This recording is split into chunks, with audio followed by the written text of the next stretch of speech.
Bienvenidos a Economía en Breve del 22 de mayo del 2022. Comienzo agradeciendo a mis suscriptores por apoyar financieramente al programa y a un servidor, y a los espectadores en general por el favor de su atención. Vamos a seguir con una reflexión en esta ocasión de la sección Da Vinci que espero les sea de utilidad sobre cómo funciona la mente humana. Cuando enfrentamos un problema, frecuentemente lo vemos como un monstruo, digamos, al acecho que viene por nosotros, infundiendo un miedo natural que nos invita a escapar en lugar de confrontarlo. Lo más común para nuestra mente es el anhelo de encontrar una bala de plata, una solución que termine con el problema de forma fácil y definitiva en un chispazo de genio o esfuerzo. Los problemas importantes difícilmente se resuelven de esta forma y la mayoría de las soluciones requieren una combinación de la idea adecuada, sí, pero con esfuerzo y dedicación sostenidos en el tiempo. Una de nuestras más grandes habilidades es poder anticipar el futuro y planear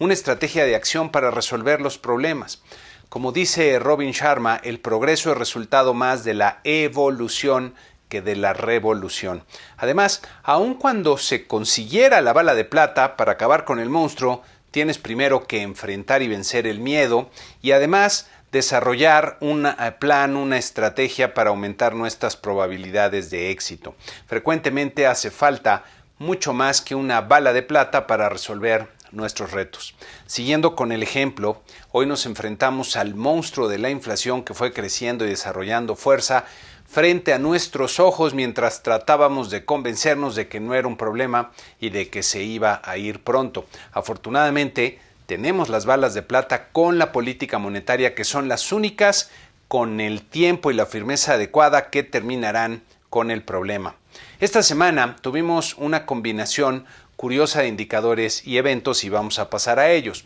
Por un lado, en México tuvimos buenas noticias, diría, con el indicador oportuno de la actividad económica, el IOAE, que recordemos es un ejercicio estadístico de nowcasting que busca anticipar el resultado del indicador global de la actividad económica, el IGAE. En estos cuadros del INEGI pueden ver tanto el crecimiento mensual como los índices con las cifras desestacionalizadas. En el escenario central, el INEGI anticipa para marzo un crecimiento de 1.1%, que corresponde a un aumento muy fuerte, mientras que para abril se anticipa un aumento de 0.4%, no tan fuerte pero bastante sólido. De validarse en los hechos estos pronósticos, esto representaría muy buenas noticias, ya que serían señales de mayor tracción en la economía. En esta gráfica podemos ver cómo quedaría el IGAE con las cifras que anticipa el IOAE, marcando una clara tendencia positiva desde la segunda parte del año, nuevamente si se validan en los hechos. Hay que notar, sin embargo, lo abierto que está el rango de la estimación, que va de 0 a 2.1% para el mes de marzo y de menos 1.4 a 2.3% para el mes de abril, lo que quiere decir que hay una incertidumbre elevada en esta estimación. En programas recientes hemos venido señalando que las señales contrapuestas en el desempeño de algunos indicadores están apareciendo por varios lados y tal parece que la estimación del IOAE reconoce estos contrastes. En Estados Unidos también tuvimos buenas noticias en la producción industrial del mes de abril, que como pueden ver aquí en esta gráfica repuntó de forma bastante sólida. De hecho, la producción industrial superó notablemente el pronóstico del mercado, que era de 0.4%, al crecer 1.1% mensual, sumando 4 meses con fuertes aumentos. A su interior destacó un incremento importante de 2.4% en los llamados utilities, es decir, energía eléctrica, gas y agua, destacando el incremento de 4.4% en el gas. La minería también creció con fuerza, 1.6% mensual, mientras que las manufacturas lo hicieron en 0.8% mensual, también una cifra de respeto. La utilización de la capacidad instalada alcanzó 79%, como pueden ver en esta gráfica, superando también lo que se anticipaba en el mercado.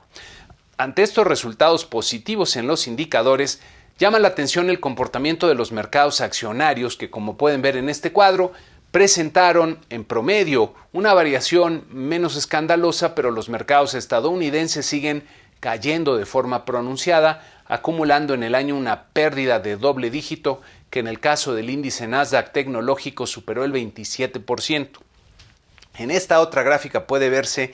la notable tendencia descendente del índice Nasdaq, que ha perdido casi una tercera parte de su valor, del valor que alcanzó en el último trimestre del año pasado.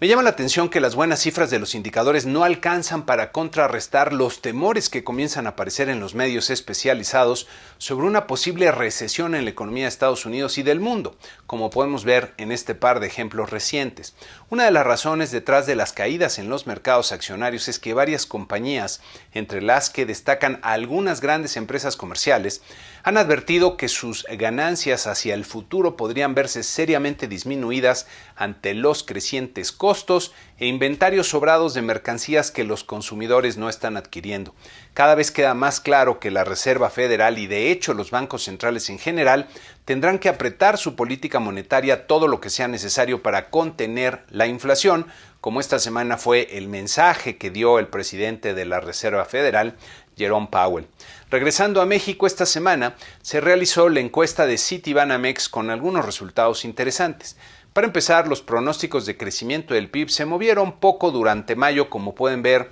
aquí cuando comparamos el mes de abril avanzando y retrocediendo estas láminas con el mes de mayo para que vean cómo se movieron los puntitos. Recordemos que el PIB se refiere al Producto Interno Bruto, que es la suma de todos los bienes y servicios que se producen en el país y es la variable más importante porque es la que mejor resume la marcha de la economía. Cuando hay un crecimiento del PIB fuerte, las empresas están vendiendo a un buen ritmo y por lo mismo tienen planes de expansión y están realizando inversiones en nuevas instalaciones, están contratando personal y generando buenos rendimientos para sus accionistas. Los hogares, por su lado, perciben un buen entorno ya que encuentran trabajo con relativa facilidad o pueden formar empresas también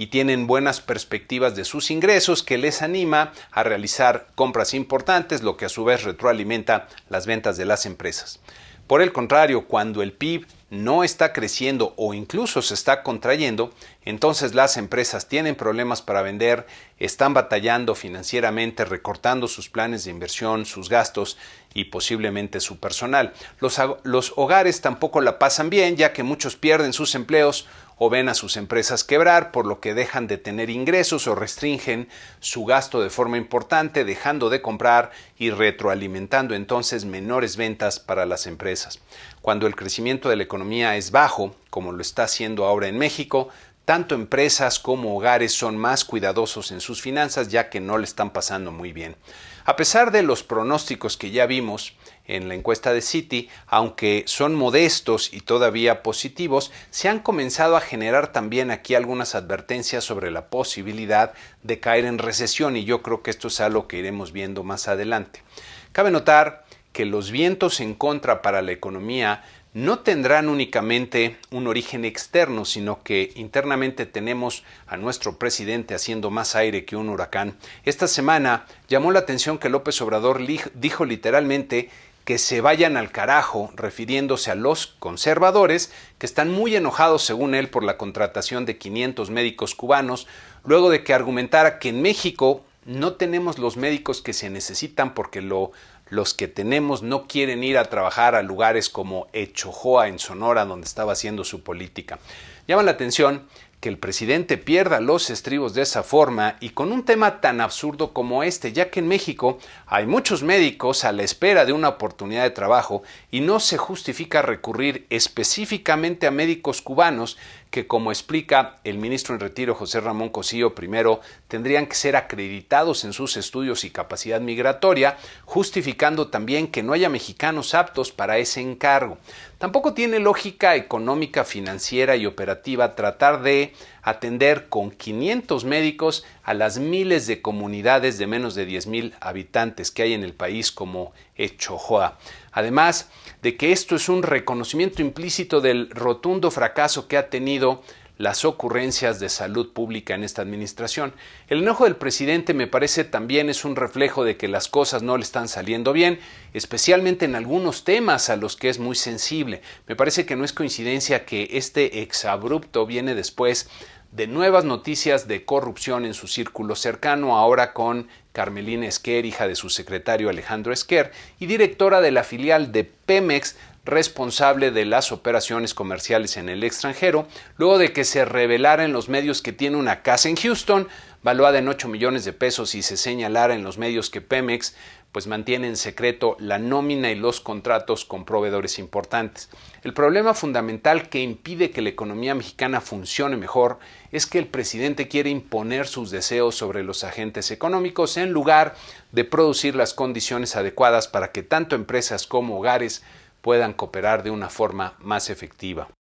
Regresando a la encuesta de Citibanamex, en esta siguiente gráfica pueden ver cómo estaban los pronósticos de inflación para este año y el que sigue en el mes de abril. Y vean cómo se ajustan los pronósticos para el mes de mayo en esta siguiente gráfica. Retrocediendo y avanzando un poco en estas gráficas, puede verse cómo se recorren a la derecha los puntitos de la gráfica hacia una mayor inflación en el 2022, en promedio ya en 6.78%, aunque para 2023 los cambios son relativamente menores hacia un promedio de 4.29% por arriba del rango aceptable para Banxico. Cabe notar que para 2022 el más optimista de los pronósticos está por arriba del 6% y para el 2023 hay una dispersión bastante grande. Por cierto, coincido con la apreciación de mis colegas y amigos Marco Oviedo y Jonathan Heath sobre la sorpresa que causa el pronóstico de la gran mayoría de los analistas del mercado en esta encuesta para la próxima decisión de política monetaria, que, como vemos aquí en la gráfica,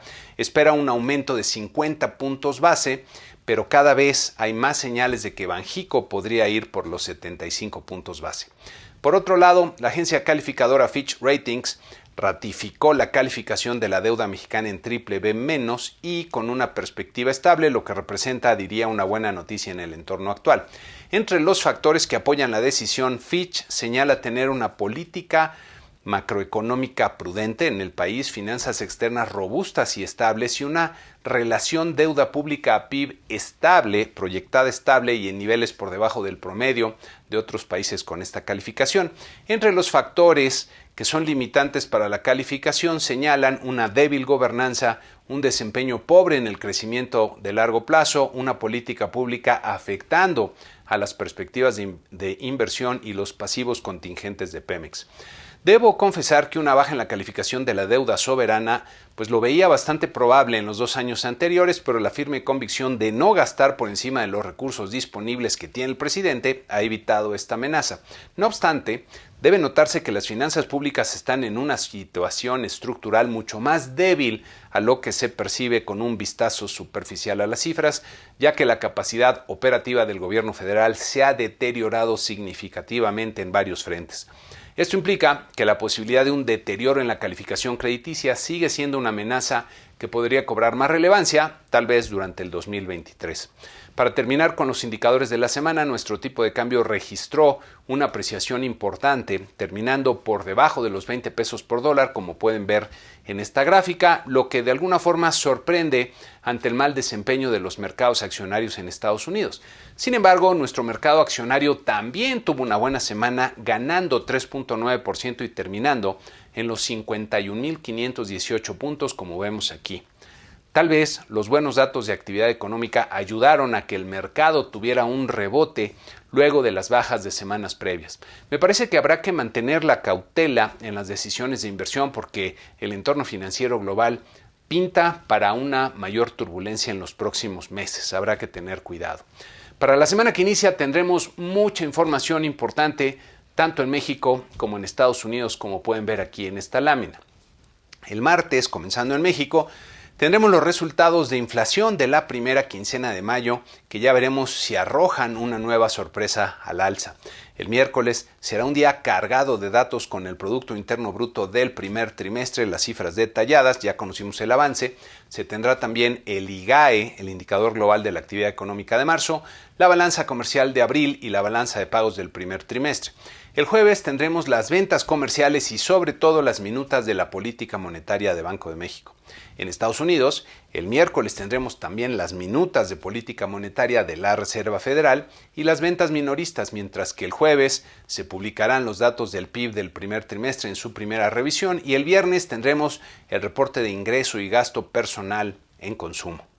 Y con esto concluimos este programa número 265. A todos mis suscriptores les reitero mi agradecimiento y a los que todavía no lo son, los invito a ver la propuesta de valor de economía en breve en la liga que encontrarán en la descripción de este video para que se suscriban si es que ahí encuentran el valor apropiado para estar bien enterados, bien informados del acontecer económico. Muchas gracias y que tengan una excelente semana.